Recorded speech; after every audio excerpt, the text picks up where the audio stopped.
Guys, स्वागत है आप सबका मेरे यूट्यूब चैनल का नाम है श्री जी। आज का जो हमारा टॉपिक है वो है अष्टविध शस्त्र कर्मणि, यानी कि छेदन भेदन के लिए, ठीक है, लेखन वेधन के लिए, ऐषण आहरण के लिए और विस्त्रावण सीवन के लिए।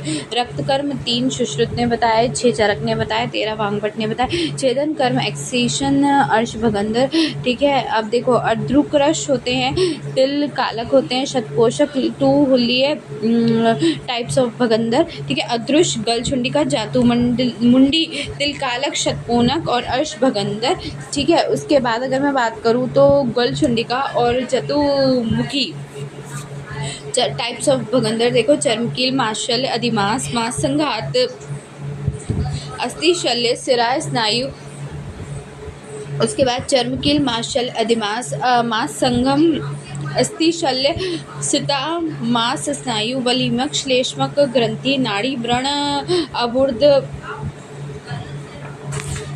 उपदंश, मांस, कल्प, कैरमिनो, ठीक है। वाल्मीकि के देव में घुस, यानी कि वाल्मीकि, ठीक है। उसके बाद है आपका वेधन कर्म है मूत्र वृद्धि जलोदर में, ठीक है। ऐषण कर्म है शल्य युक्त नाड़ियाँ, उन्मार्गी व्रण, ठीक है। लेखन है मेदोजन्य रोग, क्लास, लेखन है रोने लगता है, बातों से रोहिणी, वर्तम रोग है, कूट के मंडलाकर बता देना, यानी कि मंडल कुष्ठ होता है। कैसे होता है? जिह्वा ऊपर व नीचे करके, दंत वैबद्ध होती है, उपजिह्विका या अधिजिह्विका होती है, बड़ा दंत वैधर होता है, मेदोजन्य रोग होता है, क्लास रोहिणी, वर्तम गत रोग, मंडल कुष्ठ, उपजिह्विका, अधिजिह्वा। उसके बाद अगर विस्त्रावण की बात करूँ, शालू का गाला, तालु, ओष्ठ दंत बेस्ट है, गल मतलब ये कोट्स है शॉर्ट फॉर्म, गल छालू, तालु कुंडिक, ओष्ठ रोग, दंतविष्ट, दांत में 100 कृमि लगे, ये हैं, यानी कि डेंटिस्ट के पास। शोथ, शोफ, शीताद, रक्ताश, श्लीपद, श्लीपद, ठीक है। उनके कुष्ठ से पाले हुए कृमि को कूट के विष किया, यानी कि उपकुष्ठ, पालीरोग और कुष्ठ, आहरण कृमि, शंकरादंत, पात प्लस मैल, मूत्र, दांत, कान, मुख, गुदा, दांत में अश्मरी प्लस कान प्लस गुदा, मूड, गर्भ। उसके बाद सीवन कर, सैचरिंग इंडिकेशन, मेदस्वी, भेल तेज चलते हैं, भेदन, लेखन और सद्राण चल संधि, ठीक है। मेदोजन्य रोग में जहाँ वेदन लेखन हो गया हो, सद्व्रण चल संधि व्रण में होता है। कॉन्ट्राइंडिकेशन, क्षार अग्नि विष से व्याप्त है, जिसमें वायु निकलती है, जिसके भीतर दूषित शल्य व रक्त शेष रहता है। विधि है व्रण के किनारों को उठाकर महीन शूल अश्मंतक डाल सज्जे से शूल, समुद्र, घोड़े बाल, मुहपा, गिलोय तंतु, विली इसे वैलितक, अनुवेलित, गौफणिका, तनु सेवनी, ऋजु ग्रंथि। सूची प्रकार, व्रत सूची 2 अंगुल लंबी होती है, अल्पमास, अधिस्थित व्रण, सीवनार्थ, आयात निर्धारित 3 अंगुल लंबी होती है, अत्यधिक मासल स्थान में उत्पन्न व्रण होता है। धनुव्रता सूची, मर्म स्थान, फलकोश, उदर स्थान में उत्पन्न व्रण। सूची के अग्रभाग तीक्ष्ण होता है, गाव, मालती पुष्प वृंत के समान गोलाकार मोटी होती है। अष्टविध शस्त्र कर्म व्याप्त क्या होता है? हीन छेद होता है, त्रियक न गात्र छेदनम मात्मा, यानी कि हीन छेद होता है, आवश्यकता से अधिक छेद होता है, त्रियक छेद होता है, अपने ही गात्र में छेद करने लगता है, ठीक है। मर्म स्थानों में वेद से मासोद्भाम, रुचिकरम, सर्वेंद्रियों को ग्रहण शक्ति का विराम, शिराओं में वेद से सुरेंद्र गोपनाथ वीरू भट्टी के समान लाल रक्त का घाव हो जाता है। स्नायु में वेद से कोशिका चिराद, यानी कि कौज्यम, शरीर व्यवसाय, शारीरिक क्रियाओं में अशक्ति, चिराद व्रण, रोहित व्रण, देर से भरना। अरुचि में वेद से घोरा, रुजो, निषादिनेश, सर्वास्थातु न शांति, सती, मास मर्म के ताड़ित से स्पर्श न जन्ममिति, विपांडु वर्ण। कर्मणाम कृषि देखने, दाभ्यो कृषित भिसताव विकारा साध्यते, कृषित तु विरति वर सभी। भेदन क्या है? पप्पू, दंत कुष्ठ, पुष्प, तालु कुष्ठ, पुष्यारिका, ठीक है। मेदोजन्य रोग और एक वृंद, यानी कि एक वृंद और द्वैवृंद, अनु यंत्र, ठीक है। अनुशयी, कुंभ और कुंभिका होता है, उससे क्या होता है?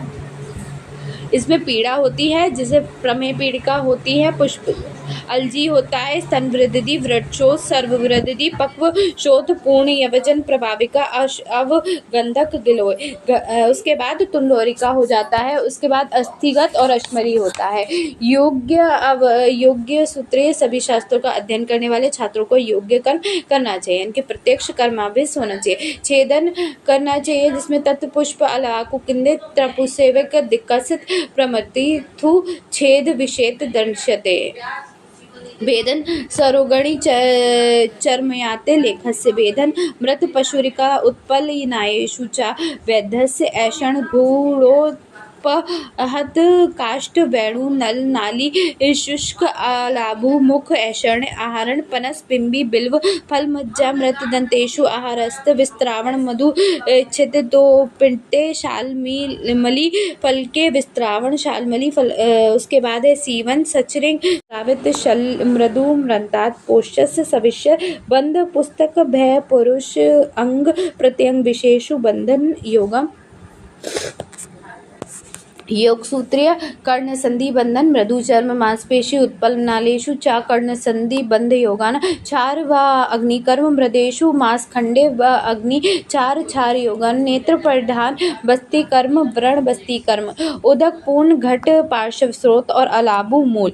नेक्स्ट वन है आपका छार पाक विधि। क्या होती है? निरुक्ति तत् छरणात छद नादा छारा चितवा चिंता आरक्ष छार सारावात छार संयतस्य दूषित मांस आदि के क्षण काटने से अथवा त्वचा मांस आदि को हिंसा न करने से छार कहलाता है। नेक्स्ट वन है आपका महत्व शास्त्रे नभेष्ट छारा प्रधानतम छेद मेद्य लेख्य कर्णात निर्दोष धनवांत विशेष क्रियाविचार वाच्य गुण है नैव तीक्ष्ण णोत न मृदु शुल्कम शिलक्षणोद पिच्छिलम आविश्यन्ति शिवाः शीघ्रो छारो अष्टगुणः स्मृताः दोषः अंतर्मार्दव शुवेत योषण तैस्रम पैचिले सर्पी सांद्र तावत पक्वता धीन्द्र द्रव्यता दोष उच्यते। कर्म क्या है? नानोधि संभ्रवते यानी कि त्रिदोष घन है। शुक्लवात सौम्यतस्य सौम्यतरपि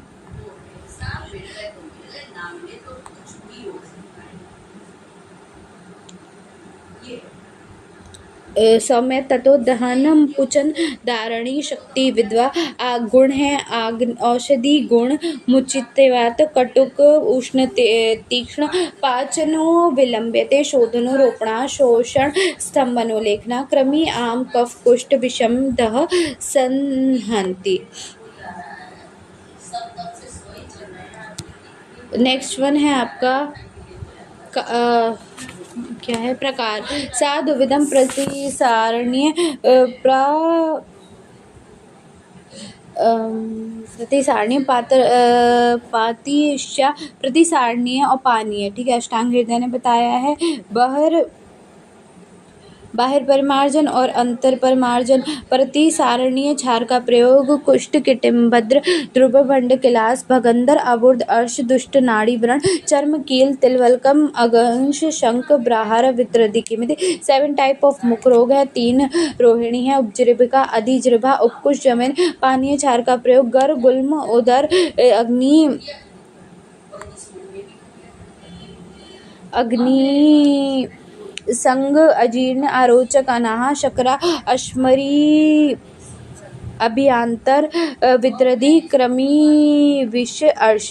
पानीय छार के अयोग्य हैं रक्त पित्त ज्वर पित्त प्रकृति बाल वृद्ध दुर्बल भ्रम मद मूर्छा तिमिर रोग। प्रतिसारणीय छार के अयोग्य बालक वृद्ध गर्भिणी डरपोक सर्वांग शून्यता उपरोगी रक्त पित्त नपुंसक उषद से पीड़ित रजस्वला प्रमेय तृष्णा। नेक्स्ट वन है छार निर्माण विधि।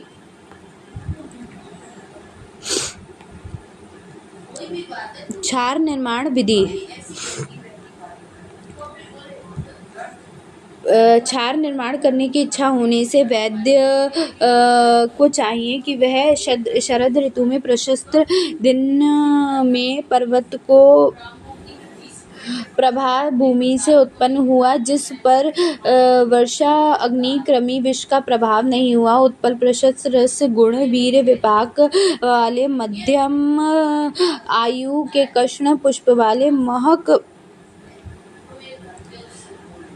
मुश्क मोखे को मुस्तादी से अभिमंत्रित कर छोटे छोटे टुकड़ों से विभाजित कर आयु रहित स्थान में संचित करके उस पर चूने की छोटी छोटी कंकड़ डालकर तिल नाल से अति प्रदी कर देना चाहिए। अग्नि के स्वशल शीतल होने के पश्चात भस्म निकाल ले। चूने के छोटे छोटे कण उस भाग में निकाल कर अलग करें। इस